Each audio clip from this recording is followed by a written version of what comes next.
Welcome back, ladies and gentlemen, to Canadian Football Central, CFL content for the fans, by the fans. Ooh, we almost stumbled on that one, Rick. But yeah, we're now not me, back, my friends. We're back into kind of a regular stream of videos, as now we're going into week 2 of the preseason, which obviously we had a game last week, but like it was just one game. So the preseason. Hold on. Correction. It was Monday. It wasn't last week. It was Monday. Okay, but it's considered the last with football. They go by weeks and whatnot. They consider it preseason week 1. This is considered preseason week 2. But it really feels like this is kind of the start of the preseason. Not that last week didn't count, but that with this week we're getting a full set of games. We got 4 games. I think what you said, we have 12 hours of football being covered essentially. 10 hours if you 10 hours of football. Each game 2.5 hours. Yeah. So this guy's going to be at one of them tomorrow. You're going to be at one of them tomorrow. Yeah, we're both going to be at games, which will be a lot of fun. For those wondering how to watch these games, these will be available on. Is it only CFL Plus for these? No. So Winnipeg, Saskatchewan game will be on CFL Plus. The Ottawa. Montreal will be on CFL Plus. The Edmonton Calgary game will be on CFL Plus. The Hamilton Toronto will be on TSN2. Okay, so that's good to know. Canada. And everywhere else, Europe and US will be on CFL all Plus. CFL Plus. And for those both in Canada and outside Canada, if you've never used CFL Plus before, it is completely free. Does not cost anything, and so you can watch the games on just on their website and. So I've done that on my phone and then just hooked it up to the TV. And so the one thing that I will love about the CFL Plus, Carter knows, I don't know if Carter knows where I'm going with this. Yeah. But you don't have to deal with the stupid Save on Food commercials. Yes, that is nice. You just get kind of the stream will be like and then you get the commercial break. And then you'll just get like pictures of like Brady Oliveira and a couple other players like throwing a football to themselves and like some Save on Food, savers. It's just random footage that they use. Save on, saver. Oh my God, I just want to throw my phone out the fucking window. But anyways, so yeah, we got 4 games coming up next week, and it's funny with the preseason. Tomorrow. Tomorrow. All 4 games tomorrow. And they go for the rivalry games, usually for the preseason for fun. So Winnipeg's playing Saskatchewan, Ottawa, Montreal, and then you're getting Toronto, Hamilton, and Edmonton, Calgary. So I just want to make one note. So tomorrow's a big game for Calgary. I guess we can lead off with the Battle of Alberta first. Oh, I was thinking I thought we'd know because the only reason why I was going to bring up Calgary is because tomorrow's Calgary's last preseason game. That's true. I guess Calgary's the only team going into the season that is going into this week that is playing. Because next week BC plays their. Because I thought we go in chronological order, just like yeah, that's fine. I just thought I'd just bring up the whole Calgary's last game, but we can go with whichever game you want. We will go into that. There's just a couple things I want for us to cover beforehand that we had talked about. Firstly. Yes. Zach Collaros signs an extension with the Bombers, so he will be back for next season as well. He'll be, and then it's kind of assumed that Zach Collaros plays in 2025 season. Obviously, this year he won't play the first game because of his suspension, due to there being a miscommunication over when a drug test was going to happen. Again, didn't fail a drug test, just never really happened, and there was a big miscommunication there. But then he will be playing this season as well as next season. And then it's assumed that after next season it will probably be Collaros' last season with the Bombers, in which the Bombers are going to look for a So QB one thing that I will replacement. mention, one thing about Collaros that I will mention, I don't know if you caught on to it. Okay. His 1-game suspension does not include preseason, so he is playing tomorrow. Yeah, no, and this is the same rules as pretty much any other sports league in the sense of, because if it included preseason, that the Bombers would burn that in the preseason and have him there for week 1. But obviously, in the games that are technically meaningless from a point standpoint, the suspension does not apply. And so Zach Collaros is he is free to play these games if he wishes, just a suspended 1 regular season game. So going into tomorrow, you had actually sent me a depth chart. Do we have any of the other depth charts yet, or no? Yes, we do. Okay, can If you send me you, them, by the way? That'd just um, good to see. yeah, Um, I and was gonna say, while you're doing that, do you want me to start with all the right, Montreal thing? if you go to this part, if you go to that, go to your What are you Discord saying? Discord? Okay. and just check that section. I put all of them in there. They're Oh, okay, just that's not in lovely. order, but they're Okay, all yeah, there. no, that's fine. I don't need them to be in order.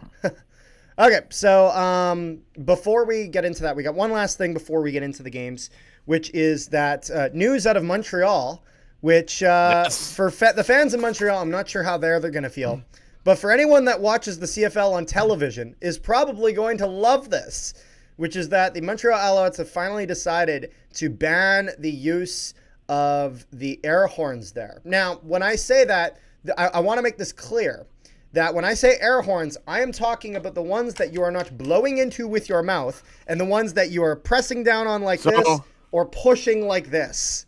so they have to make it clear because as of right now, all horns, all air horns, Okay, I'm assuming, even but the I'm ones that you assuming, blow into. really? Okay. Well, Yes. we'll have So to that's see what I'm exactly saying. how this plays out on the broadcast. Because in Winnipeg, I'm just using Winnipeg for an example because that's where I Yeah. live. You're not allowed to use any of the air horns like the compressed air ones or the ones where you manually compress air by hand. You are allowed, however, to use the ones like the plastic ones they sell in the arena that you can blow into that are kind of like a trombone essentially. Yeah. Because they're kind of like if you're making a noise, at least it's kind of you actually making the noise rather than you just hitting something else. And it's also a lot lower pitched. It's not the high pitched squeaking that's really irritating and really sensitive to the microphones for the broadcast. Those horns aren't picked up nearly as badly on the broadcast, mixed in with the rest of the crowd noise. So we'll have to see exactly how that plays out in Montreal. I'm not gonna lie, huge fan of this change as and it's not that I don't want fans to be able to express themselves. I do. You go and you see a game in Winnipeg, Saskatchewan, in Montreal, and in like a lot of these places, you'll see great fan engagement. It's one of those things though where it is. There are a lot of people I've talked to, and sometimes myself included, where if I'm watching an Alouettes game, I have to mute the TV. It's that irritating, and it's one of those things where I would actually like to hear some of the analysis from some of the guys calling the game, but I can't do that and also not hear all the squeaking horns. So it'll allow them, and I don't think you need them. So I think it's a positive change. Let us know what you think in the comment section down below. Also, make sure you guys like and subscribe if you haven't already. But yeah, I think it's time that we get right into this. We're gonna start with because we're probably not gonna go too long with a lot of these. It is preseason, so going into Winnipeg, Saskatchewan. This is gonna. They're going to be playing tomorrow as well as next weekend. This game's in Winnipeg, though, this week. And so we kind of have the depth charts are out. And so, Rick, what are your thoughts on the Bombers for the game So tomorrow? this is going to be interesting because no Ford, no Lawler, no Wolotarski, Yeah. no Cole. Cool. Fox or Garbot. No Samson. And then also, who are the actually? Can you go through as well? Peyton Logan is injured, right? As well, so we might not even see. Logan is injured. Yeah. I can't. I had it written. So even down like the we're not other even day. going to see much Peyton Logan. There's a few things I'm curious as a fan. I'm curious about to see how with the because Zach Collaros will play, but he's not going to play the whole game. He might play the first quarter. He might even play less than that. But I'm curious to see how he's able to connect with Reggie White Jr. As well as Stearns, two receivers that the Bombers have brought in, one from the Alouettes, one from Saskatchewan. Seeing how they kind of are brought in and how they are incorporated will be nice. Very curious about that. Now, Eli was a backup offensive lineman for the Bombers with Liam Dobson heading over to the Hamilton Tiger Cats. He now bumps up and it looks like he's probably going to be the starter. Might be in a bit of a there might be a little bit of some competition for that starting spot, potentially with Wallace as well as Vanderpool. But as of right now, it looks like Eli has that spot. And then with the defensive line, it's going to be really, really interesting to see how Vaughters plays with Willie Jefferson. Obviously, they bring in Vaughters from Calgary, and with the idea of kind of having a bit of a stronger bookend than they did last year on the defensive line. And Woods will be playing with Jake Thomas at D tackle spot. So there's a few other ones that I'm looking at. I'm looking at Peterson, who came over in the Hamilton-Winnipeg trade. Yep. That's going to be backing up Oliveira.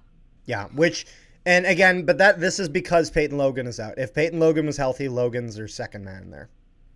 No, but I mean, just in general, like if Logan, like I didn't see, you know what? I'm gonna look to see how long he's actually out. So he's only out for week 2 because you guys have a bye week. Yeah. So at least, too long. Yeah. Be really nice. I'm curious to see who the Bombers play as their returner, because Peyton Logan kind of is your designated returner with him being signed. I'm curious who the Bombers use in that spot, obviously, because Lucky Whitehead retired. But I mean, just in general, like you now have White Jr., you have Stearns, like because there's so many players gone from Winnipeg, like I'm just like interested to see as a whole. I'd say from an offensive standpoint, yes. I'd say from a defensive standpoint, there's less movement. As really from a defensive standpoint, your linebacker core really has not changed much in terms of your starters, at least with Retta Kramdi, and then you have Jones, with the exception because obviously Adam Bighill goes out. However, Tony Jones had played a lot last year. So even though obviously it's different that Adam Bighill is gone, Tony Jones has played a lot in that center spot for the Bombers when Bighill was out with injury. So I don't think it's that big of an adjustment from the linebacker stance. Obviously, Terrell Ford gone. Bridges moves into that spot. And then you got Holm, Parker, Nichols, and Bonds. I was going to say, was Bonds... Corners. And then was Parker's Bonds the other safety. corner last year? Yes, he was. Terrell Bonds was. Yep. Okay. He was. Okay. And then Ian Cole kind of went in sometimes. It was one of those things. He was sometimes in that spot. He was sometimes in an outside linebacker spot. He kind of bounced between a few spots. Like, to me, that's not the designated loss of a starter there. That's more of a guy who kind of bounced around a little bit. And I guess with bringing him into the Ticats, they're thinking that they can maybe get a bit more usage out of him. But more changes on the offensive side than the defensive side of things. I think besides maybe the loss of Terrell Ford, I think arguably the Bombers probably look to be in a little bit of a better spot defensively. Not that Bighill wasn't great. Bighill was awesome. But Bighill was very much he was near the end of his career, was looking for a bit of a replacement. Tony Jones, not exactly young, but definitely fits that spot and is a little bit more durable, as Bighill's had some problems with injuries in the past, more so than Tony Jones. Should we talk about the Saskatchewan side of things? So, on the Saskatchewan side of things, I'm curious to see how the offensive line's going to do. Yeah. Because digging deep into it yesterday, I found out that Philip Gagne and Sean McEwen, the ones that we were talking in our previous video, I noticed a bit of changes here on that. Both are out with torn triceps, so they're both out for like 6 games, like on the 6th. Yeah, they're on the 6th game. That's not good. So, like, Saskatchewan's always known as like an offensive line. Is this, by the way, is this outdated? Because I see Shea Patterson on here, but he was released. This is what the Saskatchewan. Yeah, wasn't Shea Patterson released? Didn't you tell me about this? No, I think you're looking at the wrong one. If you look at the one underneath Saskatchewan or underneath Winnipeg, it doesn't have. You know what? I'm looking at an outdated one. Sorry. Yes. This is what happens when you. Okay. Yeah. Oh, okay. There we go. Okay, Mayor. Yeah. Okay. And I was the like, other what thing the hell? I was looking at one from last season. Oh, whoops. And the other thing is, Ouellette has shed pounds, so it'll be interesting to see if he can stay healthy this year. Oh, and one other thing, if you look on the strong field side, okay. I wanted with Tavion Campbell. any of those people that actually play Madden, I know we're talking about CFL, but if you look for him, he's an 80 overall in Madden, so I'm curious to see how On well what team? he's going to do. I want to say last time I seen him was on Jaguars, but I don't know. On Tony Khan's team. Yeah, I don't know what team he was on previously, but I remember him being on the Jags. But yeah, I just thought that was interesting. Yes. But yeah, so offensively here for the Riders, they got that front five is Tate, Fry, Ferland, Brammer, and Johnson. Now, a few things to note here who was on the 6th game for the offensive line? Philip Gagne and Sean McEwen. Yeah, now a few things of note here. So Ferland, he played outside tackle, I believe, last year for the Riders here. And I believe he lost he was the West nomination for the offensive lineman of the year, right? Ferland? I believe he was. Yeah. But he was playing right tackle, if I'm not mistaken, last year. Because it was Peter Godber who was their center last year. So the thing is the reason why Ferland is playing center is because McEwen's out. Okay, so McEwen's that designated center. Ferland's going to be playing there today. Or tomorrow. And then still got Fry there. Tate hasn't changed. Still got Brammer. And then they got Johnson bumping out at right tackle. So it'll be interesting to see how well Ferland does at the center position. Again, because that's probably not where he's usually going to be playing. So we'll have to see there. Trevor Harris probably going to start the game, play a little bit. And then I expect Jake Mayer probably to play the majority of this game. Awkward. It's going to be really, really strange seeing Jake Mayer in Saskatchewan. I'm not going to lie. I'm used to seeing him in a Calgary uniform for years now. You know what Jake Mayer is? Jake Mayer to me is like the Matt Murray of the CFL, where like Marc-Andre Fleury was getting old in Pittsburgh, and it looked like Matt Murray was going to be the same thing but younger, so they got rid of Fleury, and then it just didn't really work out at Matt Murray as a starter. And so it kind of seems like the same thing with Jake Mayer and Bo Levi Mitchell, where Bo Levi Mitchell seemed like the older guy that was kind of on his last legs, so they let him go and they keep Mayer, and then it doesn't really work out the way they hoped. And then Marc-Andre Fleury has newfound success in Vegas, the same way that Bo Levi Mitchell has newfound success in Hamilton. So kind of a fun parallel to hockey I just thought of there for anyone who's a hockey fan. But really curious about the receiving core here is they got obviously Johnson, Schaefer, Baker, Mayers, Emelis. I'm curious to see Duncan Busby, just not really extremely familiar with him. They still got Brett Lothar as their kicker. And on the defensive side of things, nice to see our boy A.J. Allen has a starting spot for this game, along with Brooks Jr. and Thurman for the linebackers there. And then, if I'm not mistaken, for that defensive line, did he just come in this season? No, Mike Rose did. Or is Mike Rose? He came from Calgary. Because I knew they had Carney was there last year. Lineman change. What was that, sorry? Carney was there last year. Okay, he was. Okay. For some reason, I thought he was on Calgary at some point. I can't remember. No, Mike Rose was on Calgary. Yeah, I was mixing the two up. Still got Milligan Jr., Marcus Sales still there. And then we were already talking about Campbell and whatnot. Okay, so Carter, the question is, yeah, we got to bring some interesting take on this. Okay. I guess you're going with your Bombers, eh? I'm going with my Bombers, and I think in general, when it comes to preseason games, it's generally we got to make it fun, my friend. It's generally common that the home team wins for preseason, just because they usually play more of their starters than the away team. So I wouldn't be surprised if that's sometimes true, not always. Not always true, not always. But I'm saying there's more of an incentive to win in your own barn in the preseason. You know what I mean? But again, I'm not saying Saskatchewan can't win this game. I'm absolutely not saying that. But I got to go with my Bombers.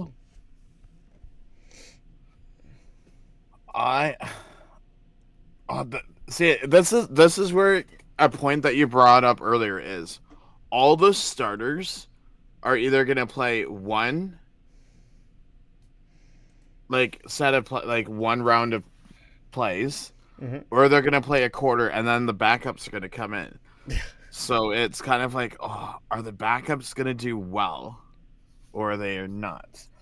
I'm gonna have faith in your Bombers over Saskatchewan. Hopefully, your backups won't do me wrong. Fair enough. I think we should probably move on to the second game here. It's taking a little longer than I thought it would, but then again, it also is a Saskatchewan Winnipeg game, so I'm just a bit more invested as a Bomber fan, obviously. Going into the second game here, though, we have the Montreal Alouettes are hosting the Ottawa Redblacks, which will be very interesting for them with Davis Alexander now being that starting. He has the starting position. Bethel Thompson is there, but he is very much in a backup position there, as it looks like Davis Alexander is that guy they really want to get going as a starter. He came in last season, played a few games for the Alouettes while Cody Fajardo was injured, and he did very, very well. Didn't always win those games, but I don't think there's a single game they lost because of the performance of Davis Alexander. He was pretty solid through and through. An interesting thing here, though, is because I don't think they don't have any changes at the kicking position. Maltos was their kicker last year, was he? Right? I'm trying to remember here. Because Cote retired. Yeah, because Cote retired. Yeah, but Maltos had played some games last year. I don't think. Yeah, but that's because Cote was injured. Exactly. Yeah. Okay. Because I was about to say I know that Cote was their guy last year, but I was about to say Maltos isn't necessarily a new name. Kind of in the Tony Jones sense, where as much as Adam Bighill was the starter, when he was injured, Tony Jones got quite a bit of reps. Okay, so that makes sense. So the interesting thing that I'm looking at is the two former Elks on the L's. We're talking about backup Bethel Thompson. Yep. And because a certain person got suspended and banned for gambling on the defensive line, they now have Sean Oakman, who everyone thought had retired because he took a GM job. Yes. Unretired, and now he's playing defensive tackle. Oh, there he is. The Montreal Alouettes. Yeah, so a lot of starters I see in here. Still have Austin Mack in there. Some receiver names I'm not necessarily familiar with. No Philpott. No Philpott. Yep, that's right.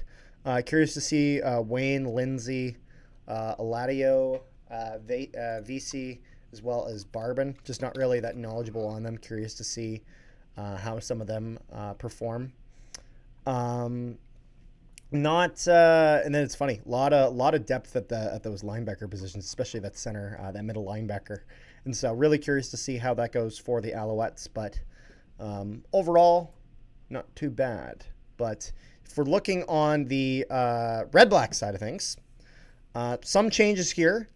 Obviously, with they got Drew Brown still starting at quarterback. Now, William Stanback coming over from BC. Running problem was notoriously an issue the Red Blacks had ever since they had released Raquel Armstead. And so now they got Samuel as well as Adnaboye. Is that what it is? Right? Is that how you say it? Daniel Adnaboye. Backing him up. And then got Eugene Lewis, Hardy, Braylon Addison, Pimpleton, and White as your receivers. So good, solid receiver core there. We'll have to see exactly how much they actually play. It's funny, their depth chart is very barren. Not nearly as many backups as some of the other depth charts here. So Lewis Ward still their kicker. Just a couple of things. So Atonde, that used to play for Hamilton, and then you went to Toronto, was supposed to be their safety, their starting safety, but he retired. Okay. Because Mardner, their first-round pick last year, is now injured for the whole season. Okay. White, who is their first-round pick this year, is now going to be their starting, or in this game anyways, their wide receiver. Yeah. Then you look at Dedman, who was injured last year, and Pimpleton as their returners. Yep. But if you look at their left side, think of how deadly that duo is going to be between Hardy and Lewis on that one side. Yeah, no, I think that will be really good for them. As again, I think Drew Brown's a quarterback with a lot of promise as a young guy, and I think now that Ottawa has secured a bit more offensive firepower with that running back position, they'll be good, because I think they had to rely on the passing game a little bit too much. So it kind of made him a little bit more predictable for defenses. So I think this is how you give guys like Braylon Addison, like Pimpleton, like Lewis, like Hardy, give them a little bit of space to work with and keep those corners guessing and keeping them honest. And the one last thing I'm going to mention is Mazzoli is not on Ottawa, and it's Matt Schultz as the backup. Yeah. Matt Schultz as your backup, as well as Dustin Crum. So some solid backups for Ottawa, so they should be relatively fine there. Still have Santos Knox and some other defensive pieces for them. Still got Desjardins and some others for their offensive line. So looking to keep that strong will be important, especially if they want to get that passing game going. Henderson's still at halfback. I'm just trying to see.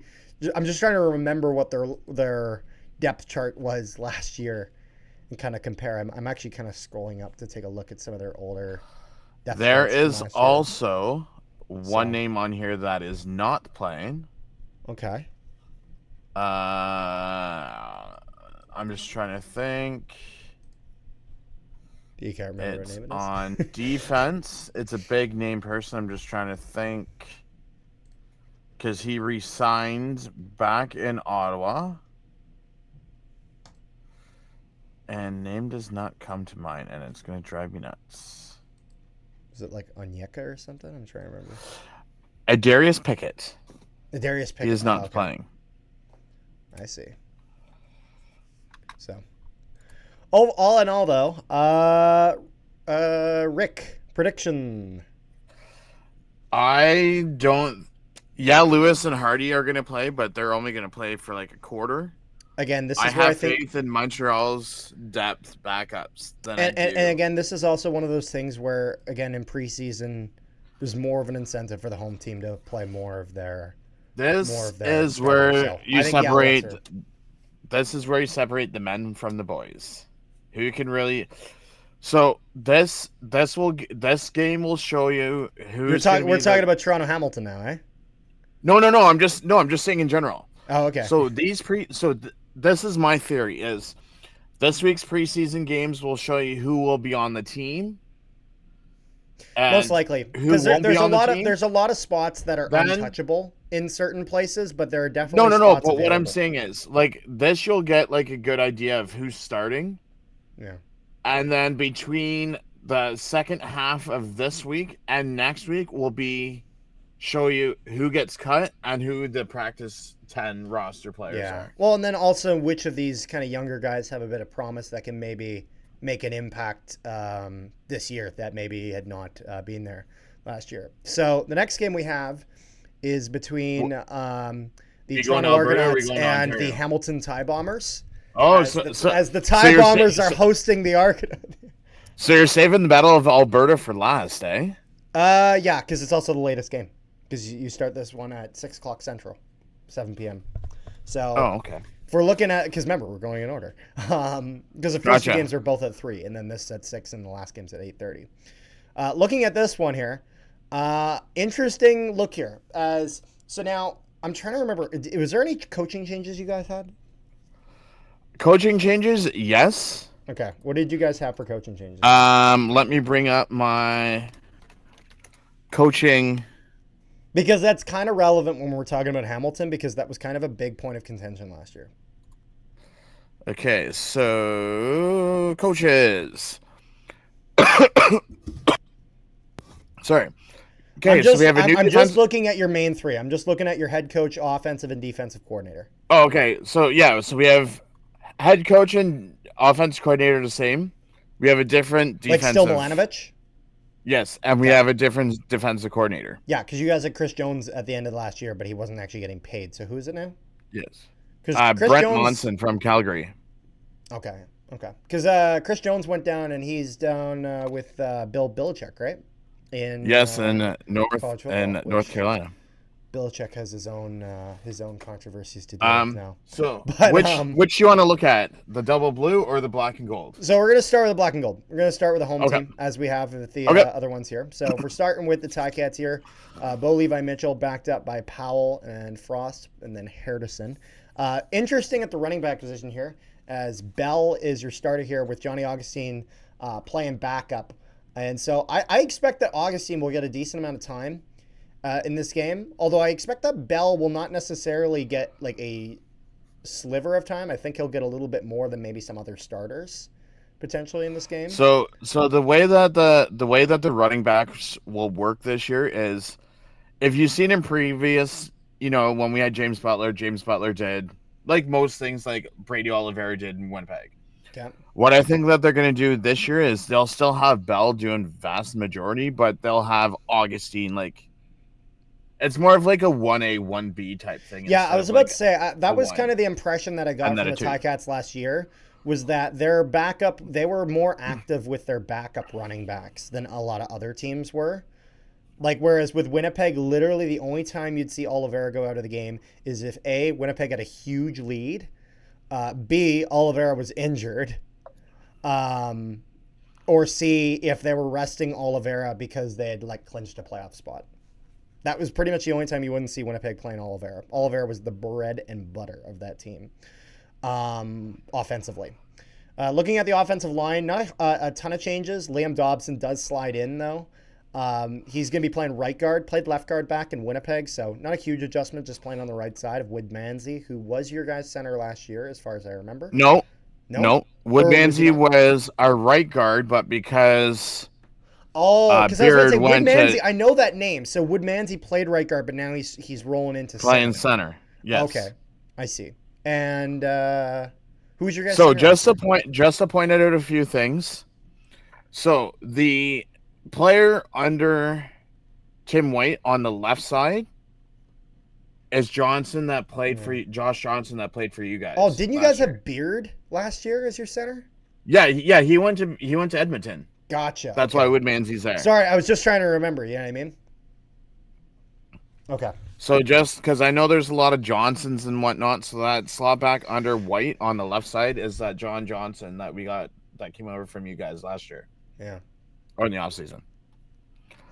Yep. And if we're looking at this receiving core, this is where the Ticats can be very, very deadly. Dangerous. With Shamar Bridges, Brendan O'Leary-Orge, backed up by Wolotarski, which is a fun thing in the sense of that usually as a Bomber fan, I'm used to seeing Wolotarski as your starter with O'Leary-Orge as your backup, but O'Leary-Orge, he was around last year, kind of earned that spot, played very well for Hamilton. As again, I believed in Winnipeg, he was just kind of underutilized, which made sense why Hamilton brought him in as a starter. I thought he was ready for that. Kenny Lawler, obviously the big fish, making the big contract out on the left side. If you're Hamilton, you have high expectations for Kenny Lawler this year. Also important, though, that you do try to keep him healthy, as that was a little bit of a problem that the Bombers had. But they had as you can see, and then Tim White, obviously, at slot. As you can see, out of all 9 teams that out of all 8 teams that do have injuries, I will give credit where it's due. Our medical team, we do not have any injuries yet. This is true. Although I will say, that's not always the fault of the medical team. No, I know. It's just I know. Like trying to get people. So you're just talking about how exceptional they are. There's no problem with that. So I don't know if you've noticed, but they've moved Lee Trey from running back to fullback. And I don't know if you remember me telling you that's how they were going to play it.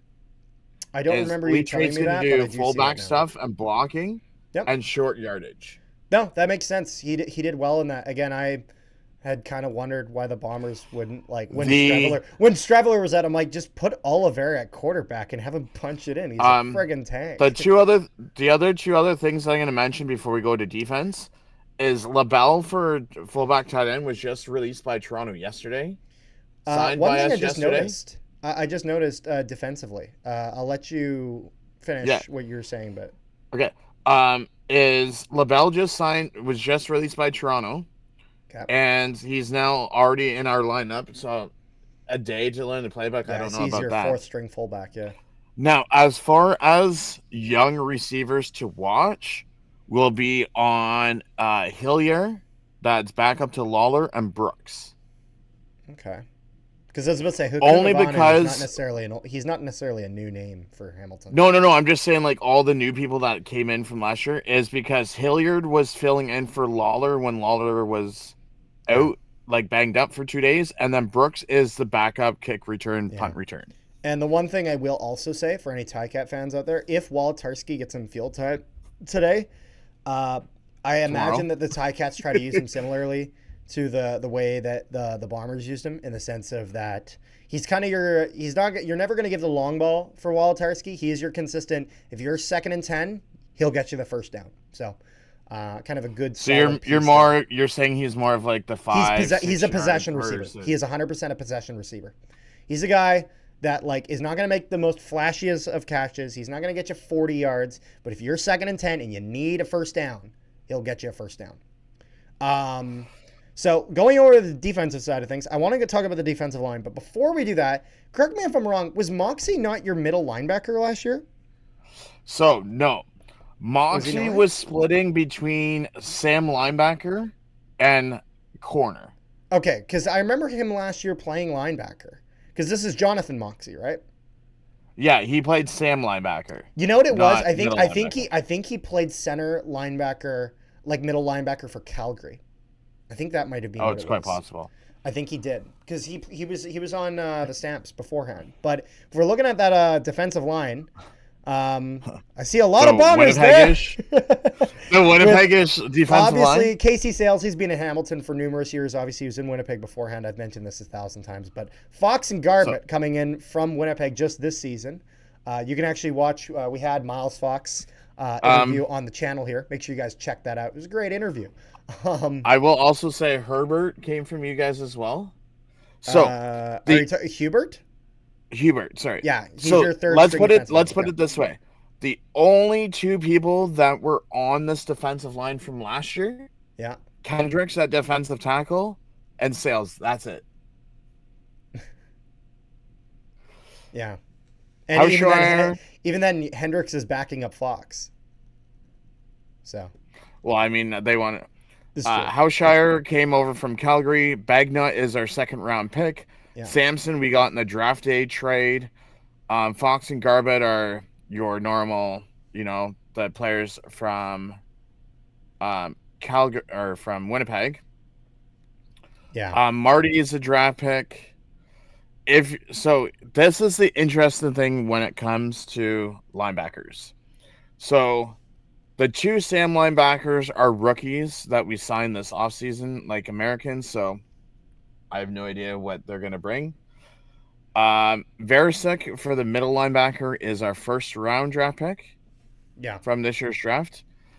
And Carter, do you know that familiar face 3 up from the weak side linebacker? Cole, yes. Mr.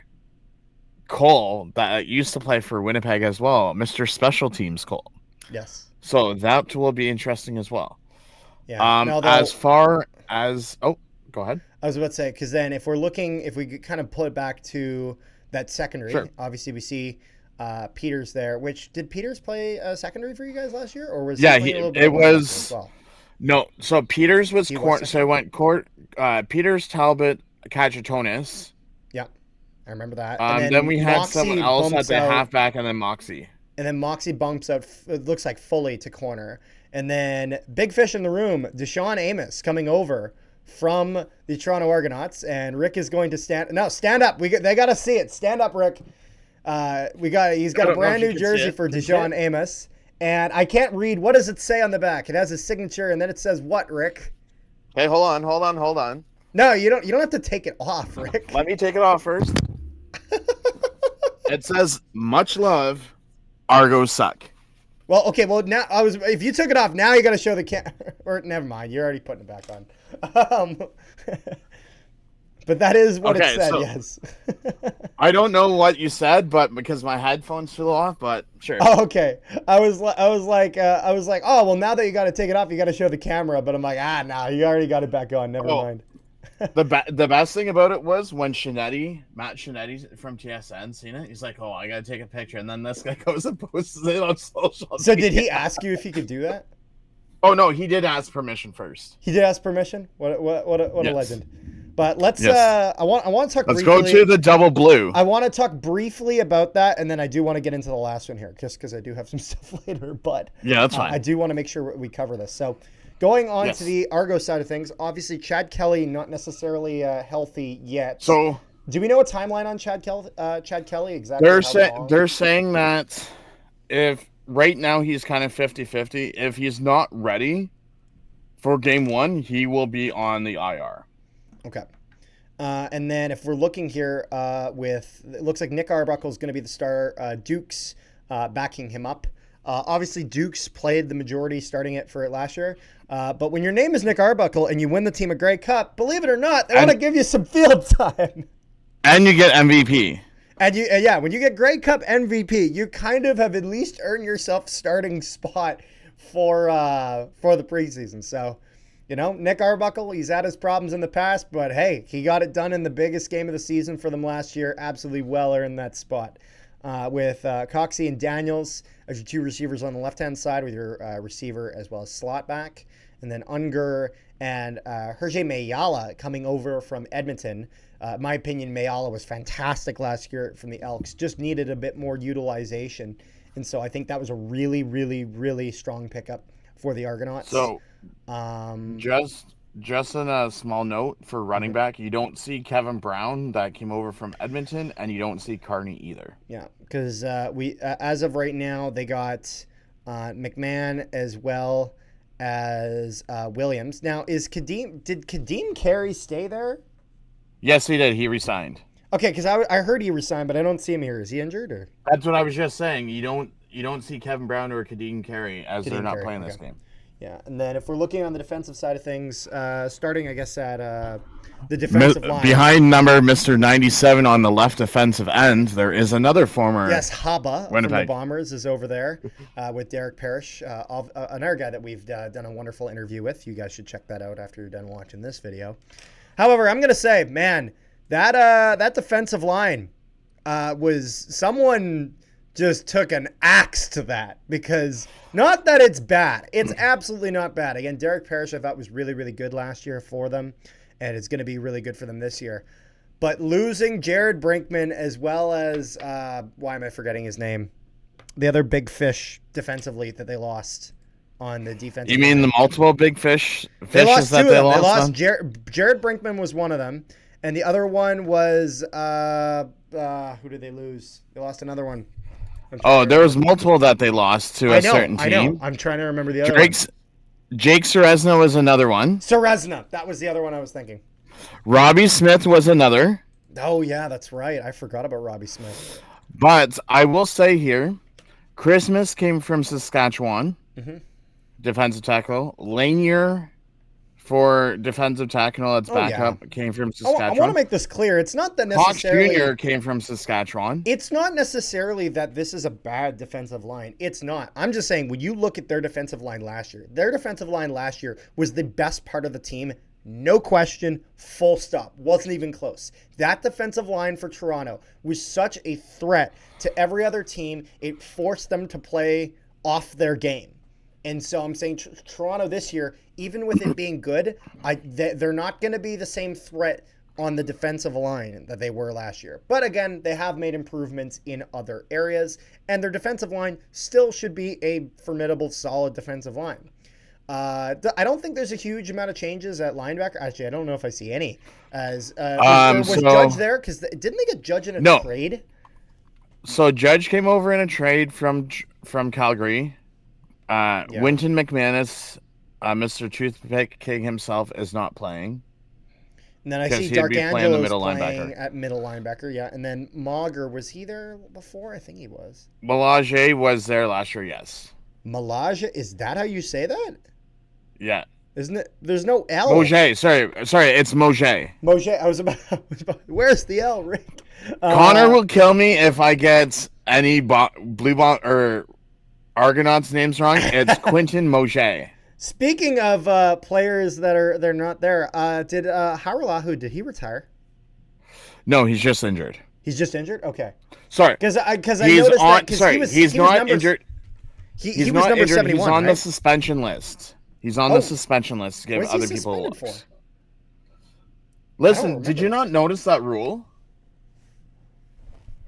Teams put players on the suspended list because then it doesn't take up a spot on camp to give other players a look at camp. I didn't know that. Well, now you do. And now I do. This is right. I see McFadden. They got at corner. Evans, Bratton. Yeah, he was there last Blackburn year. at safety. Okay. George came over from Hamilton last year when Chris Jones decided to cut his behind when Chris Jones got his hands on our defense. Okay. I'm ready to make my prediction. I think Blackburn was a backup last year, but I am gonna make our prediction, and I'm like yourself. I'm going black and gold.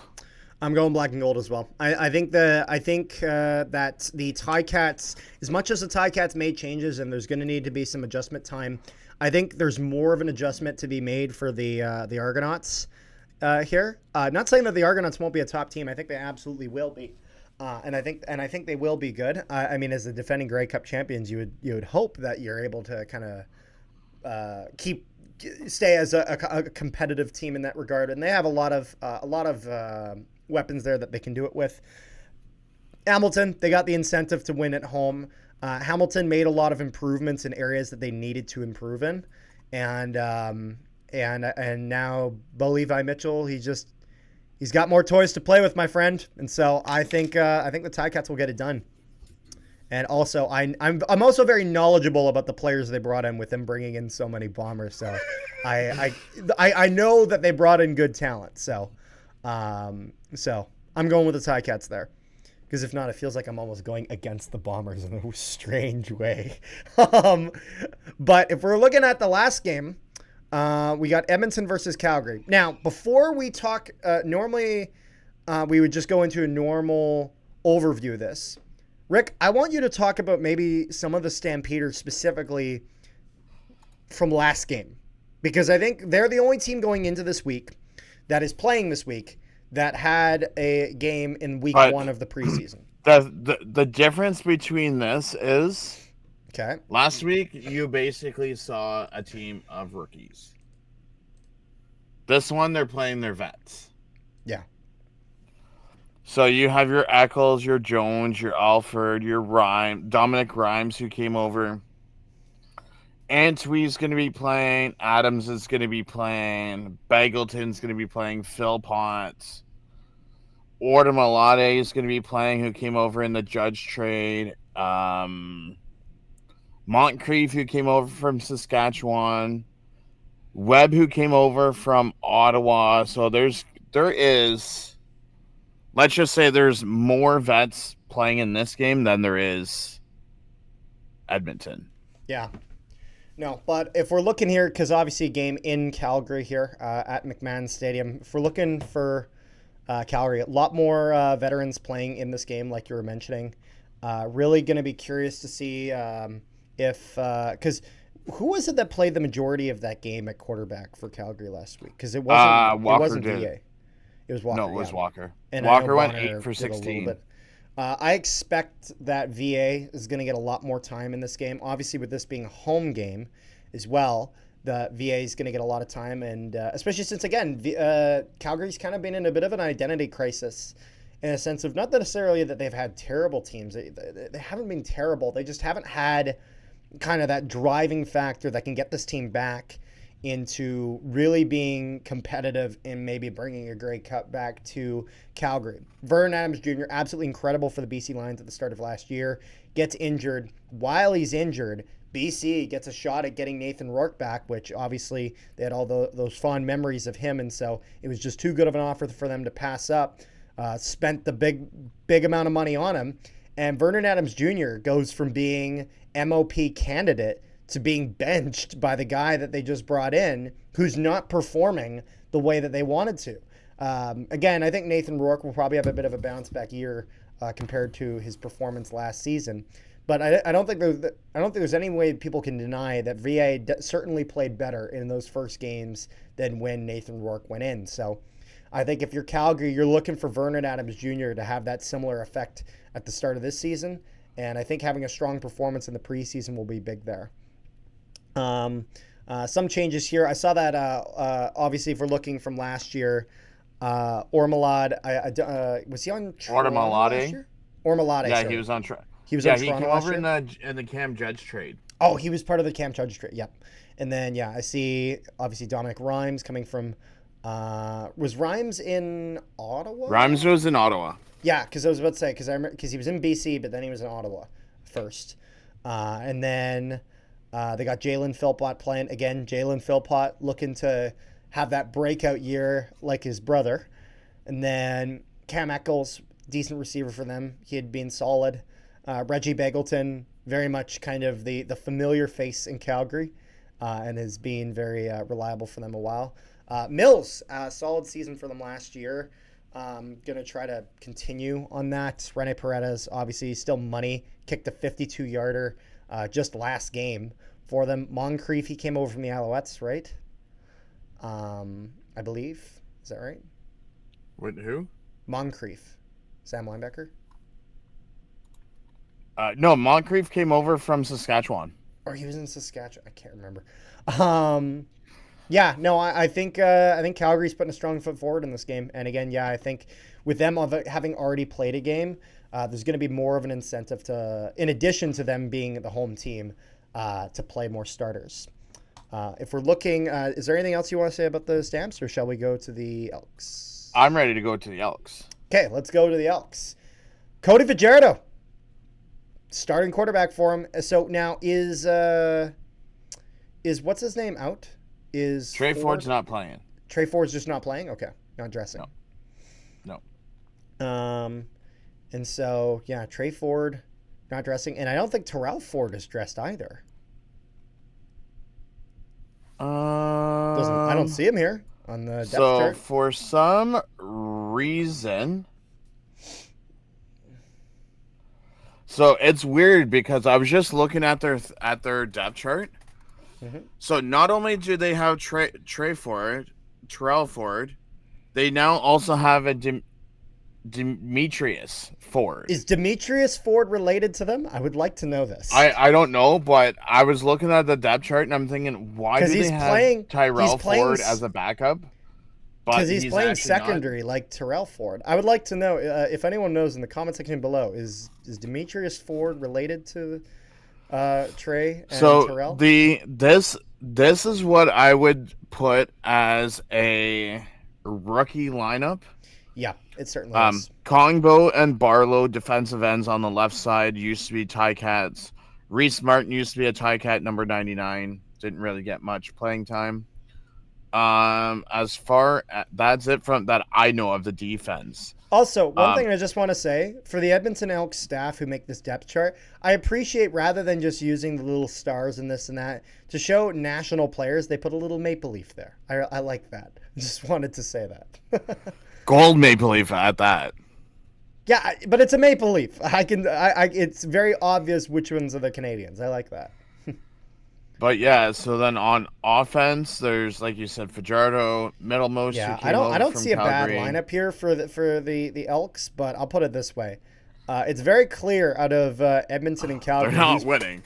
Who's putting the effort to win this game? And I mean this in no offense. It is not the Edmonton Elks. I would not be surprised if Calgary runs them over this game. If Edmonton gets a win, that's huge.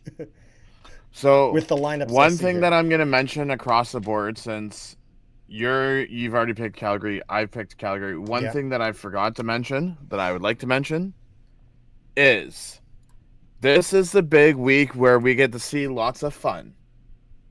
When I say that, I mean Craig Dickinson's return to the CFL as the special teams coordinator for Calgary.